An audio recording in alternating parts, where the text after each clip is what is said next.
Matt Schaff and Jared Smola of DraftSharks.com here to get you ready for your Week 5 waiver runs. We've got the rankings updated for both Week 5 and the rest of the season on DraftSharks.com. We got Week 6 rankings up there as well, in case you're trying to get a jump on your competition and pick up the streamers for next week before your competitors are even thinking about it. We will offer our favorite defense streaming options for Week 6 later in this show. But Jared, first, we got to address the Kansas City offense. And it starts in the backfield where Kareem Hunt gave everybody flashbacks on Sunday with 14 carries for 69 yards against the Chargers, 2 catches for 16 more on 3 targets. What are we doing with Kareem Hunt this week? I'm not sure. I don't think that was the Chiefs' plan coming into this game, but Carson Steele loses a fumble on the first series. After that, Carson Steele got just 1 more carry and 2 targets. Hunt, 14 carries and 3 targets. Samaje Perine, 5 carries and 0 targets. Andy Reid said after the game, he used the term hot hand, added that, he's not down on Carson Steele. He said, they have 3 good guys they can rely on. So, I'm not sure what this backfield's going to look like going forward. I think that's the key takeaway here. In addition to Clyde Edwards-Helaire being eligible to return this week, actually, we'll see if he does, but he's eligible. So we were talking up Carson Steele as a waiver ad a couple weeks ago. Now it's like Kareem Hunt. I feel like that might just be how this goes all season, where it's kind of a weekly guessing game. Now, there's definitely upside to Hunt because it's still the Chiefs offense. He obviously is familiar with this offense, with Andy Reid, with Patrick Mahomes. It could be a case where it's just like Kareem Hunt is the guy they trust in this offense that has now lost Isaiah Pacheco and Rashee Rice likely for the season. We'll see about that. It's definitely a fluid situation still. So Hunt's an ad, but I would not go crazy for him on the waiver wire this week. Yeah, I think the key here is all the might, maybe, and could, because that's what the situation is. Maybe you pick up Kareem Hunt this week and you get the guy that leads the Kansas City backfield the rest of the season. Maybe you get Kareem Hunt this week and you get the guy that trails Carson Steele in carries in Week 5. And both of those things are well within the realm of possibilities. So how much you go after Kareem Hunt this week should really depend on what you need. If you're in bad shape at running back, if you need a Week 5 starter, then go ahead and pay up for Kareem Hunt. Because like I said, the upside is you get the leading scorer in the Chiefs backfield for the rest of the season. That certainly has value. That said, just like you relayed from Andy Reid, we don't know what's happening here. Kareem Hunt was not very good last year or the year before. The past 2 years combined in Cleveland, he averaged 3.4 yards per carry, 5.9 yards per catch. Clyde Edwards-Helaire has not been very good at any point since he left LSU. Carson Steele, we have no idea yet, but if he can fumble once and then have the Chiefs lose his number for the rest of the day, then that's not a good thing. And we don't really know what the upside is on Samaje Perine yet. We know that he's going to be in the picture. It seems like the Chiefs don't want to give him the ball too much. So the best way to invest in this backfield is to not overinvest. Again, if you need somebody right now, go ahead and chase Kareem Hunt this week. Otherwise, toss some kind of cheap waiver bid or whatever, wait till it's first come, first serve and claim somebody, but get somebody on the cheap, stash them on your bench and see what happens as this develops. Yeah, well, I think Clyde Edwards-Helaire is a guy to add on the cheap. And listen, I don't think Clyde Edwards-Helaire is very good. I don't think any of these backs in the backfield are very good. But again, Clyde Edwards-Helaire is at least someone who knows this offense. So I think he might be the one to, add for 2, 3, 4% of your, fab budget this week. One more note on the Chiefs backfield this past week. Samaje Perine came in and got that goal line carry late in the game after Kareem Hunt had been rolling. So I don't know if they view Perine as the goal line back or if Hunt just needed a breather or whatever, but we'll kind of see how that evolves too, as far as who's going to get these touchdown opportunities. Yeah, worth remembering on CEH that Kareem Hunt was out on the street until the Chiefs signed him a little bit ago. Samaje Perine was in Denver. The Chiefs waited for the Broncos to dump him before signing him. They re-signed Clyde Edwards-Helaire early in the offseason after meeting with J.K. Dobbins, by the way. So maybe that signals where he stands with them when he's good to go, but we'll see. It's a developing situation. It's all unknowns, and none of these guys is really very good on his own, which is why it's an unclear situation. On to Jacksonville. Speaking of a lack of clarity, Travis Etienne opened last week's game, but then left the field for a while, reported to have a shoulder injury, came back in that game, ultimately outrushed by Tank Bigsby. So, Jared, what changed on this situation from last week to this week, if anything? I feel like this situation is back to where we were at after week 1 when Tank Bigsby played more than we expected, played well in that opener. Then he got hurt in week 2, didn't do a whole lot in week 3, but again, played really well. I think that's the biggest takeaway. He looked really good in that game. Like you said, Matt, Etienne missed most of the first quarter with a shoulder injury. Over the final 3 quarters, it was 10 carries for Travis Etienne and 2 targets, 4 carries for Tank Bigsby, 0 targets. So like Etienne was still the lead guy after the first quarter. This is an 0-4 Jaguars team now. It's obviously looking for something on offense. Would not be surprised if we, see this backfield split look different going forward again, especially because Bigsby has looked so good. So Tank Bigsby's still not a guy I'd want to use in week 5 fantasy lineups, especially because he's still been a 0 in the past. I think he actually has 0 targets so far this season. So that obviously hurts. So he's still at this point more of a handcuff, but he's one of the better handcuffs in fantasy. He does look like a guy who would be a major asset if Travis Etienne goes down. And then again, there's a chance that Bigsby continues to eat more into Etienne's workload. And Bigsby is currently rostered in just 6.5% of ESPN leagues, 18% on Sleeper, 12% on Yahoo. So I think when you're just stashing a running back, pure stash, not looking for a week 5 or 6 starter, I'd rather have Tank Bigsby than any of those Chiefs guys, because if Travis Etienne goes down, if he re-injures that shoulder, especially now, there's got to be at least some elevated risk there. If he goes down, all of a sudden your whole league is bidding on Tank Bigsby next week. So I would not only consider targeting Bigsby this week, but also look at other situations like that where we're pretty sure,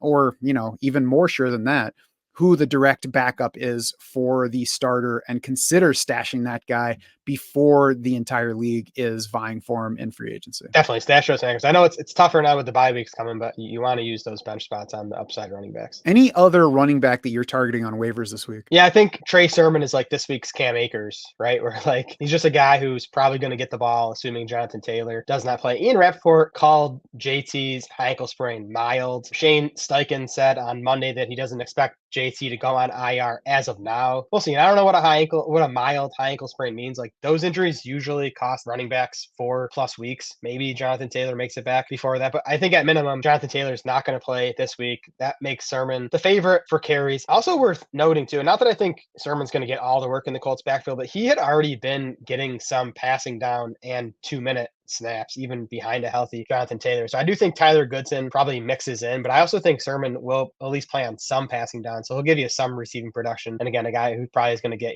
12 to 18 carries this weekend. Yeah, I would go after Sermon as well. Not because I expect him to turn into a starter, but because any guy who does end up starting for a team is at least worth a look and should be claimed by somebody in most leagues, assuming that you have enough roster space to play with. That said, we hear from plenty of people who have setups like, I can only roster 4 running backs, 4 wide receivers, whatever limitations like that. That's not the situation where you're forcing Trey Sermon in, I don't think. So just make sure that you're not leaving somebody more valuable, even if it's value beyond this week, on waivers just to stash a handcuff type like that. Sermon's like well into RB3 territory in our week 5 rankings, and that's projecting Jonathan Taylor out. So like don't expect him to ascend higher than that. Yeah, I think Cam Akers is a good comp for what to expect for him. Of course, you are here because you are looking for help either now or for the entire season, and that is what we're trying to provide. So if you like what we're doing, please subscribe to the YouTube channel, or, like, follow, subscribe wherever you get your podcast. We appreciate your show of support for the content that we're putting out there. And then you'll get notified right when the new stuff drops every Tuesday and Thursday throughout the season. So let's move over to wide receiver now. And we got to start with Dontayvion Wicks, who had his, I don't know, is it a breakout? We'll talk about that in a second. 5 catches, 78 yards, 2 touchdowns on 13 targets in the loss to the Vikings that found Jordan Love returning, and thus pass attempts returning to the Green Bay offense. Jared, tell me why Wicks is not this week's Juwan Jennings. Yeah, well, Christian Watson went down in that game with his own high ankle sprain. It's funny. Insider Jordan Schultz tweeted like an hour ago. He also called Watson's high ankle sprain mild. So, again, we'll see. Matt LaFleur said, Watson's pretty much out this week, and we'll see beyond that. He's not expected to go on IR as of now, kind of similar to JT. So we'll see. That makes a difference for how we value Wicks on the waiver wire. But for now, he's going to be a full-time player in this Packers offense against the Rams in week 5. And on a per route basis, Dontayvion Wicks has just been awesome last year and so far this season. Last year, 22nd among 78 qualifying wide receivers in yards per route. He beat both Christian Watson and Romeo Doubs in yards per route and targets per route last year. And this year, Wicks leads those top 4 Packers wide receivers in targets per route at 27%, a really strong number. So this guy just earns targets and produces when he's on the field. He's going to be a full-time player now, again, at least for this week, in a good matchup against the Rams. So I think for this week, Wicks is a wide receiver 3 with upside. Beyond that, we'll have to see. We'll have to see how long Christian Watson's out. I think if Wicks plays well enough, he might just earn a full-time role in this passing game, even when Christian Watson is back. Who's he pushing out of the way in that scenario? I would like to see Romeo Doubs pushed out of the way, but Matt LaFleur loves Romeo Doubs. So honestly, it might be Watson because Wicks had already been cutting into Watson's routes before that injury. We've seen plenty of guys struggle coming back from high ankle sprains. So, will Watson be the same player even when he comes back? And I'm not saying it's likely that Wicks does that, but I think it's definitely possible. So you got to factor that into your waiver bid this week. I think that Wicks certainly belongs on a roster in most leagues at this point, and for as long as Christian Watson's out. I think he's an intriguing young player that got blown up a bit by Matt LaFleur whispering to Troy Aikman that, hey, I think his footwork looks a little like Devontae Adams. And then Troy Aikman's like, I don't know if Matt LaFleur wants me to tell you guys this, but he told us in the meeting that he kind of reminds him of Devontae Adams. You could see Matt LaFleur rolling his eyes in the press conference after that. It's an intriguing young talent. He also does not yet have any back-to-back games of 4 catches in his career. So I would like to add him this week if the bidding goes too high, like if it's in the 25% range, the kind of blind bid that you have to put in. I'm not going to be the winner on Wicks because I think this is going to remain an ensemble cast. I think Jaden Reed is the best bet there to lead in targets and fantasy production. And I don't think Romeo Doubs is going anywhere. So I think Wicks needs Watson to be hurt to have a role that gives him any real fantasy value this season. Yeah, I guess my thing is, we talk about how we always want to be chasing upside and, upside is what wins. And especially at wide receiver, it's tough to find like season long upside on the wire. We're going to talk about some other guys here that, can fill in, be bye-week spot starters for you. But I think Wicks is a guy who has the upside to be a weekly fantasy starter the rest of the way because of his, potential talent and because of this passing game and offense that he's in. Yeah, if I could stash him for like 10 to 15% of my waiver budget, all for it. I would just caution against going too high, chasing after those numbers from last week. Next guy on our wide receiver list is Wan'Dale Robinson. 14 targets, 11 catches in last Thursday's loss to the Cowboys. Obviously, nobody's expecting that on a regular basis. But Jared, I'll go ahead and say I entered this year as a total non-believer in Wan'Dale Robinson. I didn't take him at all in best ball. I have like maybe 1 share among all the teams that I drafted. I don't see the upside here, but that said, I have to concede he's got 8+ targets and 6+ catches in 3 of the 4 games so far. Now we've got Malik Neighbors dealing with a concussion and Robinson's sitting wide receiver 22 in total PPR points. So are we just underrating him? And am I underrating him? No, I think that's fair when you say, it's tough to get excited about the upside. So, Robinson finished 17th among wide receivers in PPR points last week. The 3 weeks before that, first 3 weeks of the season, wide receiver 31, wide receiver 34, and wide receiver 35. So, you know what? He wasn't giving you upside, but he's giving you that nice floor, which especially now that we get into bye weeks, like that's useful. Robinson is 5th in the NFL, 5th among wide receivers in targets through 4 weeks. He's 5th in catches, 26% target share. That's 11th among wide receivers. All that's going to come down. He's not going to finish the season, as a top 5 wide receiver in targets and catches. But there's not much else in this passing game besides Malik Neighbors and Wan'Dale Robinson. So again, from a floor perspective, and this is a guy who pretty much just runs short range routes, that's going to give him the high catch rate. It's going to hurt the yards per catch. He's not much of a touchdown scorer. But if you're looking for someone that can give you, 4, 5, 6 catches in a PPR league as these bye weeks are happening, I think Robinson is a really nice candidate. Yeah, I would totally avoid Wan'Dale Robinson outside of full PPR formats, but within PPR, he's just well set up to have a nice floor going forward. The Giants are going to trail lots of opponents. They don't have a whole lot going for them on offense. They've got Malik Neighbors and Wan'Dale Robinson. So one guy that's dynamic and the other guy who's just there, and a quarterback who doesn't throw deep very well. So he's going to like Wan'Dale Robinson as a security blanket, even if that security blanket is 3 or 4 yards short of the first down.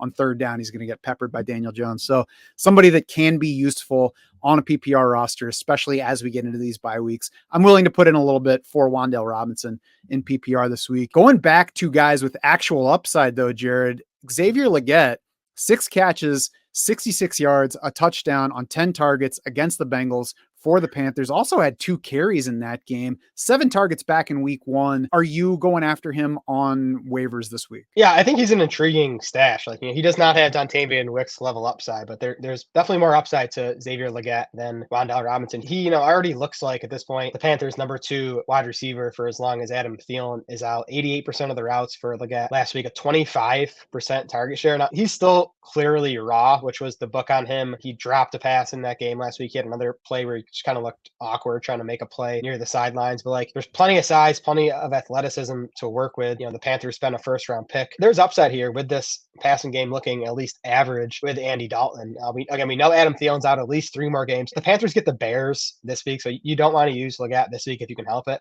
But after that is Atlanta the following week, and then Washington in week, 7, I think it will be. So for that matchup alone, if Legette keeps seeing this type of usage in that Washington matchup, he could be a wide receiver 3 option that week. And then again, kind of like Wicks, there's a chance that Legette just plays well enough where Adam Thielen returns and he's the number 3 wide receiver. And in that case, Legette could be someone that you're using as a wide receiver 4 flex play throughout the rest of the season. I think this kind of gets at my point about Dontayvion Wicks a bit more. I don't think there's really a whole lot of difference between Xavier Legette and Dontayvion Wicks, other than one's been talked about more than the other. I mean, the Panthers clearly want Legette to become a significant player for them. They drafted him in round 1. They traded up to get him in round 1 this year. They're already giving him the ball, 10 targets in week 4. He still has a bit of work to do on the depth chart. He was running 3rd, even behind Jonathan Mingo heading into this past week, was right about even with Deontay Johnson and Mingo in playing time and routes this week. But, like I said, targets went that way. They clearly believe in him for the longer term. And if he does show enough while Adam Thielen's out, then there's room for him to stay on the field with Deontay Johnson, which could be, a similar dynamic as Jaden Reed versus Dontayvion Wicks and whoever else is on the field in Green Bay. Legette's going to come a lot cheaper on waivers this week, though, and I think they're both kind of guys that you're watching longer term. I'd feel better about Wicks, in the short term, week 5, assuming Christian Watson's out.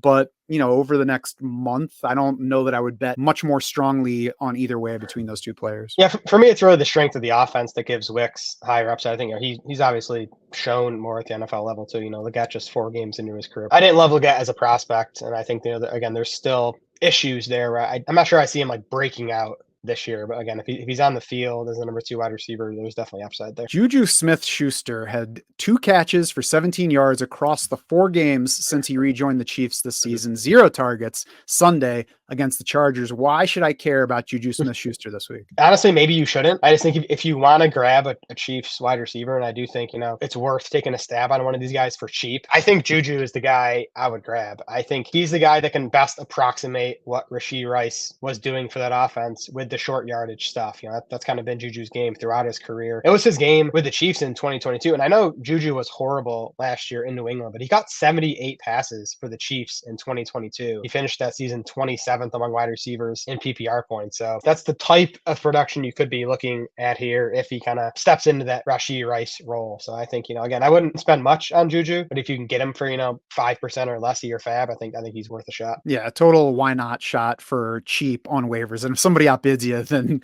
don't get upset about it. He did trail Xavier Worthy and Justin Watson in playing time against the Chargers. Tied Noah Gray for snaps, by the way. So we talk about the wide receivers, but I think Noah Gray is on a similar level. We're talking about a Patrick Mahomes offense. Anybody that has a shot to get the ball is worth some kind of cheap addition along the lines of what we were saying with Clyde Edwards-Helaire. Then if nothing happens, then you haven't really lost anything. Any other wide receivers that you're targeting on waivers for week 5? Yeah, Josh Downs is definitely going to be a target for me. Now, you want Joe Flacco under center if you're hoping to use Josh Downs. I think we saw that in the Steelers game. Just the passing game opened up a little bit. You're just going to get more efficient passing from Joe Flacco than Anthony Richardson at this point in their careers. Josh Downs had an awesome offseason by all accounts, even to the point where I was starting to wonder if he could push Michael Pittman for the target lead in Indianapolis this season. Then he suffers that high ankle sprain, but he comes back the last 2 weeks. He has 14 targets on a 28% target share over the last 2 weeks. The guy is healthy. The guy's earning targets. Again, we kind of need Flacco under there. I think if it's Richardson, Downs is going to struggle for more than, wide receiver 4 type value. But we'll see where all this shakes out as far as Richardson's hip injury. And then, if he can stay healthy beyond that, because he's had trouble with that so far. Yeah, another guy that I would not over invest in, just a 70% route share this past week, 73% the week before.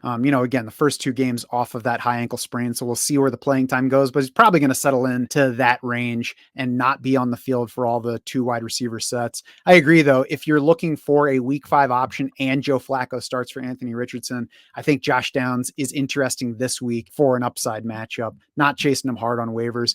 I think Jalen Polk is also interesting in the realm of that longer term stash that we talked about with Xavier Legette, Dontayvion Wicks. Nobody that I would be thinking about putting in my lineup in a typical fantasy league right now, but New England doesn't have answers. It's looking for answers, and that includes at quarterback. So if you can stash Jalen Polk before he does anything big and before Drake May gets into the lineup, then maybe you get a guy for $1 or $2 who, second half of the season becomes a potential wide receiver 3 at any point for you. And Gerard Mayo's really hanging on to this Jacoby Brissett thing. I think it might be another few weeks before we get Drake May. And even when May gets in there, I don't think the offense is going to take off right away. But yeah, I mean, Polk as a second half of the season guy should emerge as the best wide receiver on that team. And that makes him worth stashing in a lot of leagues. A streaming quarterback for this week, Jared. I think it's going to be hard to find if anybody's looking for it, because some of the guys that we've been talking about to this point are just on a lot of rosters now. Geno Smith is 42% rostered on Sleeper. Baker Mayfield, 71%. Sam Darnold, 62%. Justin Fields, 42%. You got any quarterbacks for people to target this week? Not beyond those guys you mentioned, honestly. Like, I think if you can't get one of those, you're going to be kind of hurting at this point. But I do like Geno Smith quite a bit this week. Man, he had like 3 passes, I think, down to the 1-yard line in that game against the Lions last night. But he continues to look awesome. Everything else has been there besides the touchdowns. They're at home for the Giants this weekend. And then I think Justin Fields, I mean, if he's available, he should be rostered in most fantasy leagues. He was kind of a floor play the first couple of weeks, but he's finished quarterback 12 and quarterback 1 over the last 2 weeks. If you get a quarterback that's averaging 9.5 carries per game, like he is, like you have the upside to finish as a top 5 quarterback any week. He gets the Cowboys on Sunday night. The Cowboys are going to be without Micah Parsons and DeMarcus Lawrence, though, so that makes the matchup for Fields quite a bit easier. Those guys should just be in weekly starter consideration now, as opposed to available on waiver wires as streaming options. If all those guys are rostered and you are looking for a quarterback because, I don't know, you had Jared Goff and Jalen Hurts and didn't think about how they had the same bye, then Deshaun Watson is 26% rostered on Sleeper, so he's available. Not an exciting play for anybody, but has accounted for at least 1 touchdown in every game so far, either rushing or passing. Just 1 interception over the past 3 games, under 200 yards passing every week, but just hasn't killed fantasy lineups so far the way that you might assume from the way that he plays if you watch him.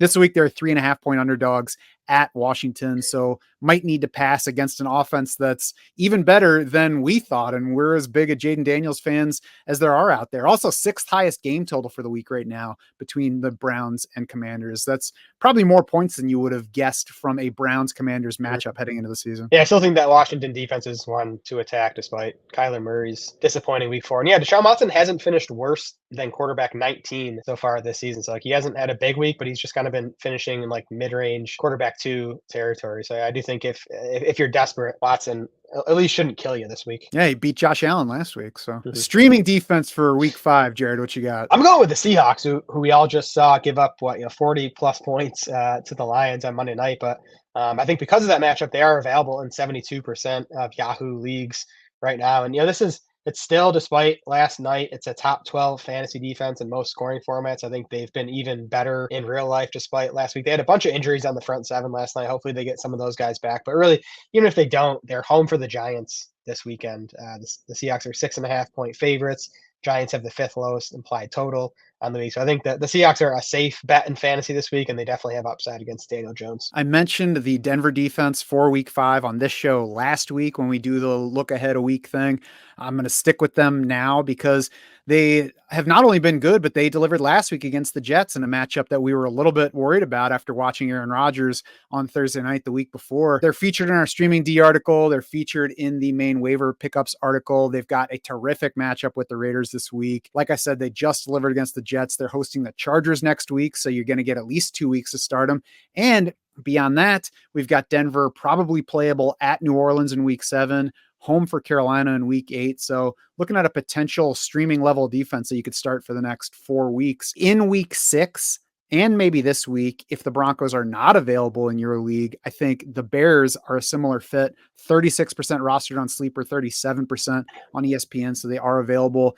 in some places. Home for Carolina this week, home for Jacksonville next week. The Bears have 3 sacks in 3 of their 4 games so far. They've held 3 of 4 opponents under 20 points. That included Houston. They've got 2 takeaways per game. So it's just been a pretty good defense that's, available because they haven't been putting up huge points. Some other options I have for week 6 here. The Eagles come off a bye week next week for a home game against the Browns. The Browns are dead last in our adjusted fantasy points allowed to defenses. A lot of that is Deshaun Watson, who's taken a league high 19 sacks. Philly has plenty of issues on defense, but I do think they're a good bet for, 3-4 sacks in that game against the Browns. The Chargers also come off a bye next week. They get the Broncos. Bo Nix is not taking sacks, and he hasn't turned it over the last couple games, but still, Bo Nix had negative passing yards in the first half of last week's game. So the Chargers are a pretty high floor option. And then the Colts are at the Titans in week 6. I think the Titans are going to go back to Will Levis as soon as he's healthy, which I think he might be coming off the bye week. So if that's the case, I think the Colts will be